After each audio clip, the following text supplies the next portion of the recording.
Yetunde, 14 years ago. 14 years ago, one day you woke up and it looks like your world had ended. Yeah. Will you tell me the story? Yeah. I'm a living testimony wherever I go. I tested in the year 1994. That was when I knew the virus had already been building mansion in me. Maybe in before then, I was working in a well-known bank. And you know, bank job, very stressful. So I kept on falling ill, on and off. I'm thinking it was malaria, the usual malaria. Most of the time, I'm always on malaria drugs. Until that fateful day, I couldn't go to the office. I was so down, having the normal symptoms, diarrhea, and loss of weight. Actually, I'm not on the fat side, but I was losing weight drastically. Then my sister, I had a sister, my senior sister, she's a medical doctor. She saw the symptoms and insisted I should take the HIV test. And unfortunately for me, I tested HIV 1 and 2. Then I've gotten to the 8th stage. My CD4 count then was 13. I was just like a skeleton anyway.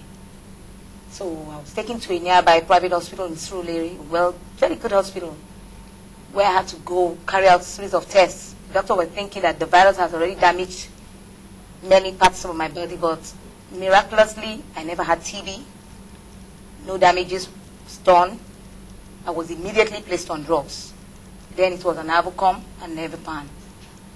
Then I was buying it for 90,000 every month. It was bad.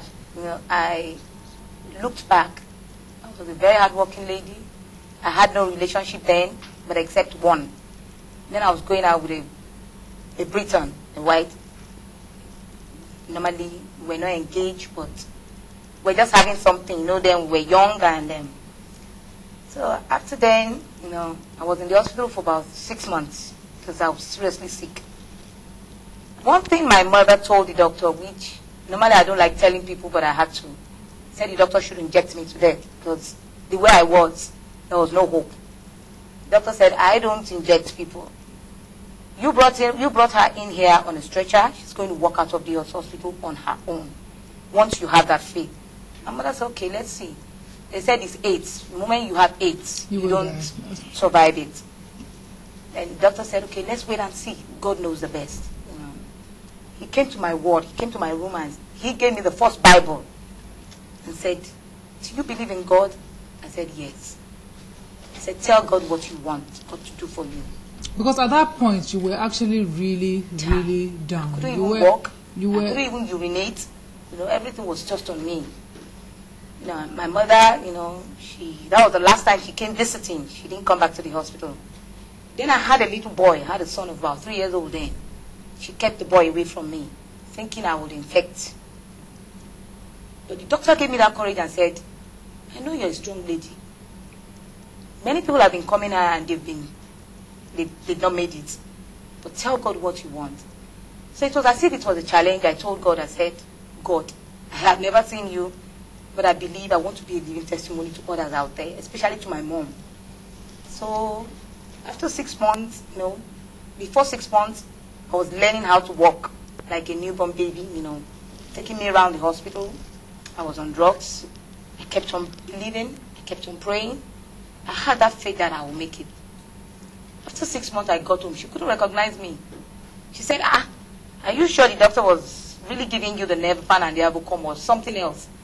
I said, these are the drugs people were buying because my parents were buying the drugs then. I said, about 90,000. 90,000 naira every month. 90,000 naira every month. That was cheap. We have some of about 100,000, 200,000. So I kept on believing. So the next thing she did was took me away from the main building, kept me in the boys' quarter, gave me my utensils, told my junior ones not to come closer to my room, that I have a sickness that the moment they touch me, they might likely get infected. I never blamed her anyway because the awareness was not there. Nobody could come out on media, nobody could say I'm living with HIV and AIDS. Then it was terrible. Because we forget how much work has been done in 14 years. No VCT centers. That time you can't come out and say that, yes. So when people see her on the street, they said, what is wrong with Yetunde? They said she has diabetic and it has affected her kidney. Right. That's what she tells them. Because she couldn't tell them I had the Yeah. problem. So I kept on in my room.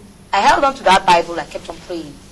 My son would keep on crying. I want to see mommy. He said, no, mommy is sick. Mommy is sick. You see her later. That must have been tough for you because this was a Very 3-year-old. I even felt like committing suicide.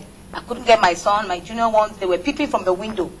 You know, Auntie, sorry, you'll be okay. We are praying for you. You understand? Except my sister, the doctor, and my dad, because I'm his favorite. And dad said, I will not bury you. You will live. And I know that you will live, that you should just hold on. But one thing I know, that God, today, they call me her husband. She loves me so much because sometimes she looks at me and said, you're a living testimony. That's your mother. My mother. Because you turned her, she saw Yeah. what can happen. So later then, I was in the room locked up. You know, I don't go out. You know, it was self-contained. I was watching the telly because my father made everything comfortable for me there. I saw him. That was the year 2004, 2003.